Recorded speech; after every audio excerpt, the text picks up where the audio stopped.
The predictable wars of India. जी हाँ, आप छत से दंगा देख सकते हैं, आप छत से लड़ाई हो रहा है देख सकते हैं। दिल्ली के छत में कहीं पत्थर जुगाड़ करके रखा गया हो, एक दिन पहले आपने पुलिस से परमिशन लिया हो, उसी रास्ते से आप जा रहे हो, आपके ऊपर पत्थर बरसाया जाए और लोग ये पूछे पत्थर वहाँ आया कैसे। तो ये बात कैसे समझा जाएगा जो एक दिन पहले जो परमिशन लिया गया, तो वो क्राउड उधर से जाएगा क्यों? War is so predictable, दंगा is so predictable, hatred is so predictable, that makes India great। आप हर सुबह उठकर किसी ना किसी जगह पे एक दूसरे जात के साथ लड़ाई सुन सकेंगे, बट ये कभी पिक्चर नहीं देख पाएंगे जो हर जात को जोड़कर इंडिया का कोई पार्टी काम करने का कोशिश भी कर रहा हो इस 75 साल में, क्योंकि they do not love India, they do not understand India. आप किसी स्वामी जी के साथ बात कर लीजिए, वो आपको पूरा जीवन का ज्ञान दे देंगे, मोक्ष तक का ज्ञान दे देंगे, किंतु आपके पड़ोसी के साथ कैसे ठीक तरह रहना है इसके बारे में दो शब्द भी नहीं बोल पाएंगे, एप्लीकेशन तो शायद कर ही नहीं पाएंगे। हमारे देश के जितना भी रामकृष्ण मिशन है, भारत सेवाश्रम है और कितने सारे धार्मिक संगठन हैं, हिंदुओं लोगों का है, जैन लोगों का है, मुस्लिम लोगों का है, सिख लोगों का है, ईसाई लोगों का है, एक भी जगह से ये मैसेज नहीं आता है कि हम लोग एक साथ कैसे काम करेंगे। ना बाइबल इसके बारे में कुछ कहता है, ना कुरान इसके बारे में कुछ कहता है, ना गीता इसके बारे में कुछ कहता है, बट सभी कहते हैं ग्रंथ पढ़िए, ग्रंथ पढ़ के आप इतने महान हो जाएंगे कि इतने सारे महान व्यक्ति हमारे देश में अभी जिंदा हैं, जो लोग देश को सिर्फ दंगा के ऊपर छोड़ के जिंदा हैं। हमारे देश के गवर्नमेंट की तरफ देखिए तो लगता है क्लास 8 के बच्चे भी हमारे देश को अच्छा पढ़ा सकते थे, जिनको ग्रेजुएट होने का कोई ज़रूरत ही नहीं था। हमारे देश के कुछ व्यक्ति अभी देश जोड़ो आंदोलन कर रहे हैं, क्योंकि उनको भी कहीं जाके रियलाइज़ हुआ बीजेपी का भूल उनका भी भूल है, क्योंकि इतने सालों में पार्टी ऑफिस के माध्यम से इन लोगों ने देश को कुछ मैसेज नहीं दिया। आज डिजिटल का युग है, अगर हम मोबाइल के माध्यम से न्यूज़ लेकर आपके पास आ सकते हैं तो ये लोग क्यों नहीं लेकर आए। आज सोचिए चाइना में जहाँ पर ये कोविड बीडी का दवाई बनता है, उस फैक्ट्री में विरोध हो रहा है। क्यों विरोध हो रहा है? क्योंकि पूरा पृथ्वी अभी झूठ के ऊपर खड़ा है, एक झूठ उसके ऊपर दूसरा झूठ, उसके ऊपर तीसरा झूठ। आज कहीं पर सही वही कश्मीर में फिर टेररिस्ट अटैक हुआ, कुछ लोग मारे गए, वही कहीं पर उत्तरांचल में घर ढह रहा है, क्रैक हो रहा है, आज नहीं तो कल सब टूट जाएगा, बिखर जाएगा, अर्थक्वेक आ जाएगा। Man made earthquakes, man made दंगस, मैन मेड वॉर्स।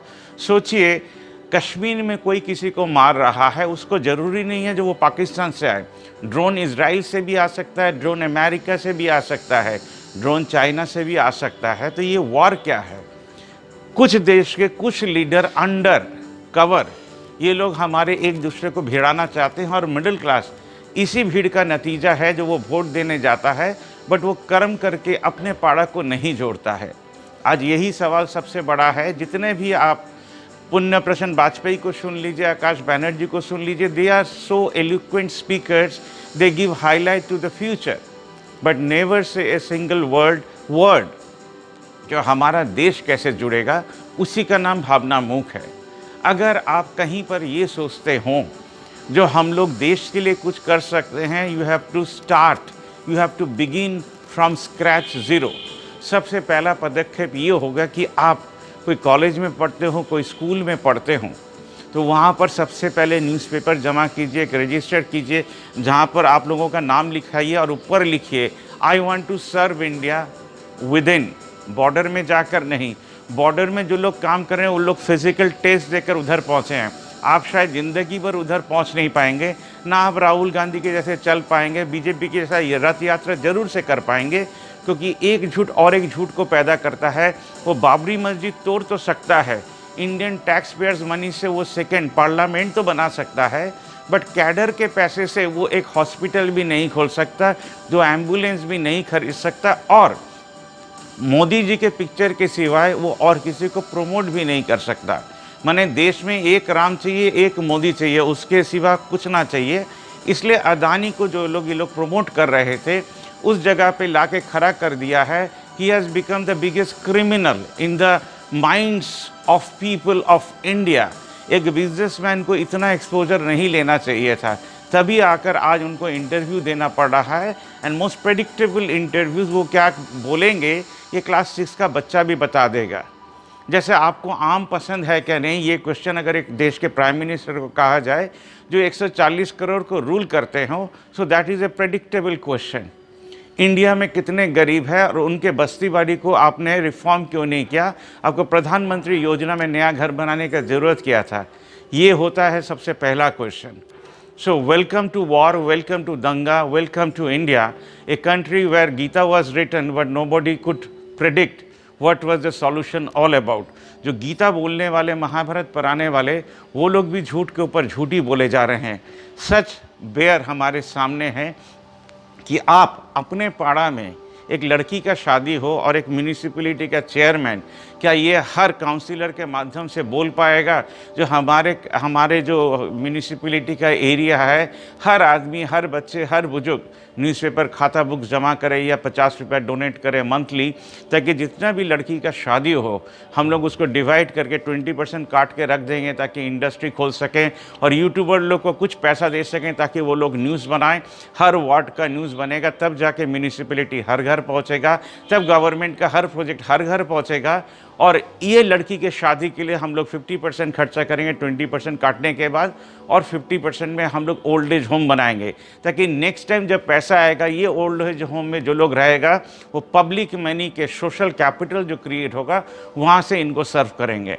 तो I appeal to Vijay Mishra ji of Rishra municipality chairman and vice chairman and all the councillors of Rishra municipality to answer me this question if they can।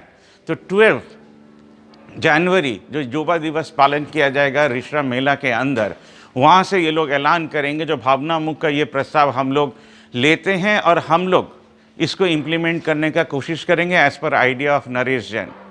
हम लोग कोशिश करेंगे ताकि ये economic movement Rishra से शुरू हो और देश का मॉडल बन जाए। आज के लिए बस इतना ही।